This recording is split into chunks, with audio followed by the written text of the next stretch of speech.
the time of the pyramids, a man set out on a journey from which he would never return. 5,000 years later, his body was discovered preserved in ice. Iceman has been one of the century's most important archaeological finds. Ice Mummies, a Horizon special, Thursday, 9:25, BBC 2. In a time of conflict, Damn code is a vital part of the Nazi war effort. morality is questioned. In war If it hadn't been for me, we would have lost the war. and in love, If I hadn't told you, you wouldn't have known anything about it. How could you do such a thing? Derek Jacobi heads a star cast in a major film drama. You trusted me then. Why not now? Breaking the Code, Wednesday, 10:30, BBC One. Not a good day for late-night shopping. An army of zombies lays siege to a mall in the classic horror Dawn of the Dead on BBC 2 in just over 5 minutes. Here on BBC One, Alan Alda and Anne Margaret star as a couple whose efforts to start a new life apart don't go as planned. Comedy and drama in tonight's film in 40 minutes. First on BBC One, Michael Burke looks at Big Brother in the 21st century in Futurewatch. Imagine a world where nearly everything you do can be seen, where nearly everything you say could be heard. Closed-circuit television is just the start of a surveillance society that could conquer crime, could make our lives easier and more efficient. But will it abolish privacy and, worse, give some future Big Brother unimaginable power over us?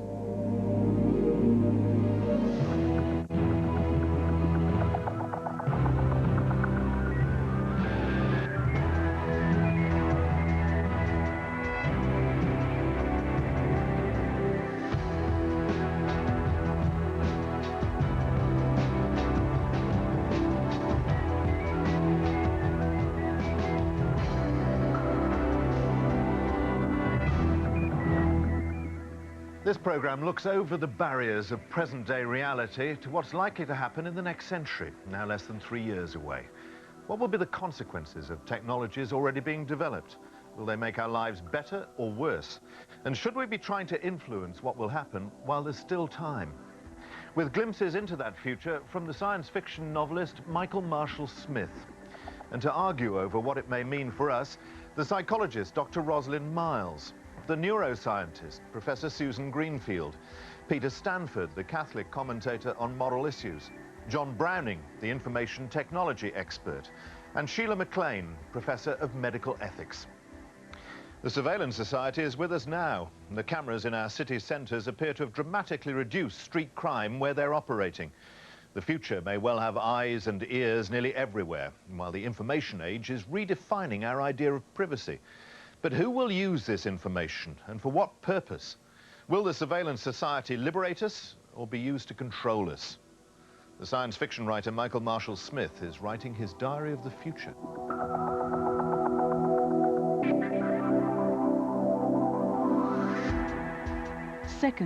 February 2030. Well, they got him. The man who tried to rape Alice. It was a television program which caught him. People Watch. The cable show where they surfed the surveillance cameras all over the city. Watch us, watching them, watching you. By pure chance, they clicked onto the right camera in the right alleyway at the right time. Most people seemed content to just watch. But somebody called the police. Thank God. The guy who attacked Alice only lived around the corner. I've seen him on the street, nodded to him. When I think what he could have done.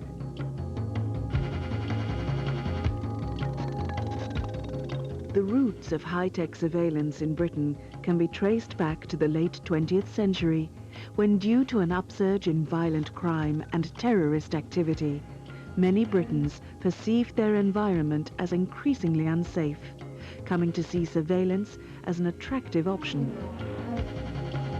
By the late 1990s, 250,000 cameras were already in place throughout Britain, with 90% of British towns having or planning to have surveillance cameras installed.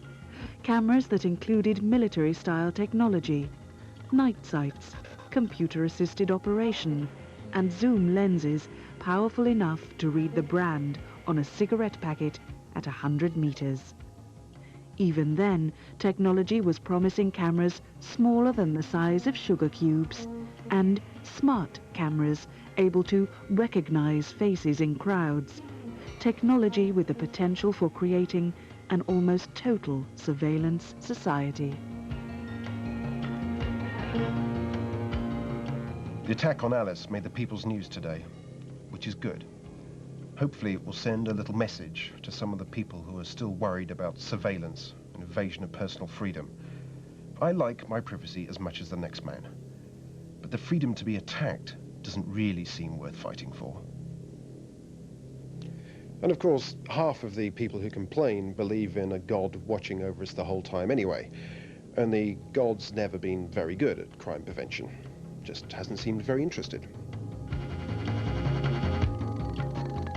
While the 1990s saw growing concerns about personal security, it also had to consider personal identity security. Gradually, people's lives, tastes, habits, and personal histories were being compiled on computer databases. Some by government agencies, such as the Inland Revenue and Social Security, but also by commercial organizations who would trade details on an individual's lifestyle and spending patterns. Identity cards were already in use across Europe, and attempts had been made to introduce them in Britain, with numbers needed for everything from bank credit cards and national insurance to access to the workplace. Some scientists began to predict that by the year 2030, microchips would be implanted under the skin of the hand, sending out signals via radio frequencies and containing national insurance details, DNA database links, medical information, even keys and cash. Alice and I went and got our ID chip implants today. No more forgetting my national insurance number or having to carry a credit card. We can even unlock the apartment by just waving our hand at the door, which makes you feel a bit of an idiot, but will actually be quite useful because she does tend to forget her key about 1 time in 5. It feels a bit strange, knowing you're effectively part of a giant radio database that the government can locate you remotely at any time, find out where you are, what you're doing. But then, if you're not doing anything wrong, what have you got to fear? All the trouble that the present police bill is going through over the police's powers over bugging shows how concerned we are about this now. John, do you think our fear of a crime-ridden society is greater than our fear of Big Brother? Well, it certainly is. And you look at it right or wrong, all of the surveillance cameras in Britain are overwhelmingly popular. And the result is that we're heading inevitably, I think, towards a society in which more and more is known about us more freely, both because of surveillance and also because we seem happy to give information about ourselves to stores, to government, in order that we can have more personalized service. The result of this is that the notions of privacy as we've known it, not knowing about ourselves, are dead. We're going to have to cope with a society in which much more is known about all of us. Sheila, John says we're happy about this, but is easing our fear of crime at the cost of some of our personal freedoms worth it? I think there's no doubt that what is happening is that we don't have a privacy concept or privacy laws in this country, which has been one of the things that a lot of people have been arguing about for a long time. And it's easy enough, it's very much easier in this kind of country with no written constitution, with no actual privacy laws to invade it further and further. So yes, we're giving up a lot of freedom for a goal that we may not even be able to achieve. But isn't the argument that it does infringe our personal freedoms rather fallacious and rather excitable in a sense? I mean, after all, having a closed-circuit television camera in a car park doesn't infringe my personal freedoms unless I want the freedom to kick somebody's headlights in. I don't mind if somebody's got a camera in a public car park. That means I can safely get to my car, unlock the door, and nobody's going to attack me. And I don't actually regard that as an invasion of my privacy or anybody else's privacy. Privacy is not about the right to do something wrong. It's about the capacity to maintain certain things in secret, in a personal way, which are yours and only yours. And I think there's a confusion about what privacy might mean if we use it in these terms. Peter, do you think there's an element of paranoia in all this? there's a terrible paradox here that we're all wrapping ourselves up in security cameras and trying to make ourselves more secure because we fear crime. And in many ways, the best way to deal with crime is actually to attack the causes of crime and to look at sort of social marginalisation, indeed to love our neighbour rather than shut ourselves off from our neighbour, because that will tackle crime at the end of the day. So if that's what we're frightened of, this security camera sort of gospel of despair is going to get us nowhere. Do you think, in a sense, there's any danger that if we're treated like criminals, we start to behave like criminals? I think we become very kind of isolated, and we suspect everybody, and so we'll get into a situation, indeed we're getting into a situation already, where we suspect everybody so much that, you know, you may be walking in the street and feel nervous and someone comes towards you to help you. And I find myself now walking along the street, sometimes there's a woman at night walking ahead of me, and I almost want to say, actually, I'm not a rapist, I'm not going to harm you. And you want to do that now, and that's the sort of paranoia we've got into. That's what I'd welcome men saying to me, I'm not a rapist, when we're walking home late at night. But would you not be more suspicious of them? I was actually mugged once. A long time ago, about 20 or 30 years ago. I was walking home in those innocent days, late at night, by myself from a friend's house. And I don't know if anyone else here has been mugged, but it is very frightening. I mean, even though this mugger was a rather amateur mugger, and when I hung onto my bag and said, it's mine, he said, oh, all right then, and ran off. So I don't think he was a particularly professional one. But nonetheless, if I had a device on me that had enabled me to see 100 yards ahead, or round the corner, that would have been a very valuable thing to have had. But wouldn't that and all these other elements of a surveillance society actually serve to increase your fears rather than allay them? On the contrary. Tell that to the Bilger people, the Bilger case.